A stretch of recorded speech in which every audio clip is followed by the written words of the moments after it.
bukan dari roti saja, tetapi dari setiap firman yang keluar dari mulut Allah. Terpujilah Kristus Tuhan, Raja mulia dan kekal. Tuhan sertamu Dan sertamu juga. Inilah Injil Yesus Kristus menurut Markus. Dimuliakanlah Tuhan. Sekali peristiwa, Roh memimpin Yesus ke padang gurun. Di padang gurun itu ia tinggal 40 hari lamanya dan dicobai oleh iblis. Yesus berada di sana di antara binatang-binatang liar, dan malaikat-malaikat melayani dia. Sesudah Yohanes Pembaptis ditangkap, datanglah Yesus ke Galilea memberitakan Injil Allah. Yesus memberitakan, waktunya telah genap, kerajaan Allah sudah dekat. Bertobatlah dan percayalah kepada Injil. Demikianlah Injil Tuhan. Terpujilah Kristus.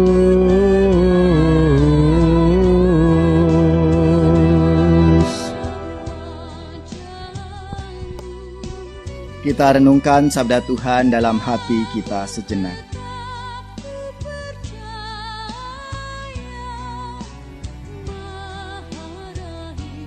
Bapak, Ibu, saudara-saudariku yang terkasih, apa kabar semuanya? Semoga kita selalu dalam keadaan baik, sehat, dan tentunya bersemangat. Meskipun sampai hari ini kita masih beribadah dari rumah kita masing-masing, dan juga terbatas untuk bisa beribadah secara offline di gereja-gereja.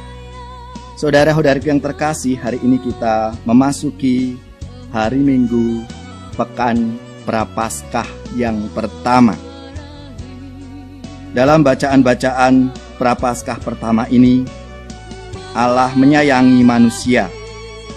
Ini diperlihatkan dari bacaan yang pertama, bahwa manusia diberi kesempatan sekali lagi untuk memulai sesuatu yang baru dari awal. Meskipun Allah sempat kecewa dengan penciptaan manusia pertama karena jatuh dalam dosa. Namun Allah tetap melimpahkan berkat-Nya dan memberi kepercayaan yang sama kepada ciptaan baru untuk menguasai alam semesta sama seperti manusia pertama.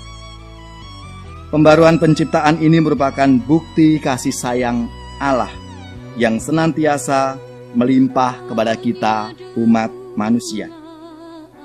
Saudara-saudariku yang terkasih, Allah memanggil segala makhluk dengan mengadakan perjanjian bahwa Allah tidak akan mendatangkan air bah lagi. Hadirnya pelangi busur adalah semacam tanda tangan Allah atas perjanjian itu. Tanda tangan yang menyatakan damai, menyatakan kasih dan pemeliharaan yang tiada putus-putusnya. Saudara-saudariku yang terkasih, Allah senantiasa mengasihi kita. Sekalipun dalam kenyataannya seringkali kita menolak untuk mengikuti kehendak Allah. Allah tidak pernah kehabisan cara untuk mengasihi kita.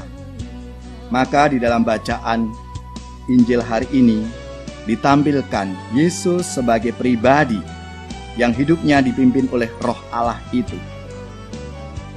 Waktunya telah genap, kerajaan Allah sudah dekat. Bertobatlah kepada Injil. Pertobatan menjadi langkah pertama untuk masuk dalam kerajaan Allah. Yesus mengawali pewartaan kerajaan Allah dengan berpuasa di padang gurun selama 40 hari. Angka 40 menjadi lambang pembaruan umat Israel yang bergerak dari tanah penjajahan ke tanah terjanji selama 40 tahun. saudara-saudariku yang terkasih, warta sejak kita menerima abu pada saat Rabu Abu yang disampaikan kepada kita agar kita memasuki kehidupan yang dipimpin oleh Roh Allah itu. Maka mengawali karya Tuhan, Yesus menegaskan bahwa ia dipimpin oleh Roh Allah untuk memberitahukan tahun rahmat Tuhan. Tuhan yang telah datang. Maka kita semua punya tugas perutusan masing-masing, baik dalam keluarga, tempat kerja, masyarakat, lingkungan, dan dimanapun kita berada. Semoga tugas perutusan yang dapat kita laksanakan ini dengan baik, dan kita selalu memberi diri dipimpin oleh Roh yang telah dicurahkan di dalam hati kita. Maka menjadi refleksi bagi kita sekalian. Siapakah yang memimpin hidup kita? Karena inilah yang nanti akan menentukan hidup macam apa yang akan kita tampilkan. Semakin kita dekat dengan Tuhan, semakin kita mau dan mampu dipimpin oleh Allah, dan akan dengan sukarela dan sukacita hidup sesuai dengan bimbingan Roh Kudus. Bapak, Ibu, saudara-saudaraku yang terkasih, marilah kita memasuki masa Prapaskah, memasuki padang gurun hidup kita dengan membuka hati untuk dipimpin oleh Roh Allah. Tiada cara lain untuk bisa dipimpin Roh Allah kecuali dengan bertobat dan percaya kepada Injil yang diwartakan Yesus serta mengikutinya dengan setia. Kemuliaan kepada Bapa dan Putra dan Roh Kudus, seperti pada permulaan, sekarang, selalu, dan sepanjang segala abad.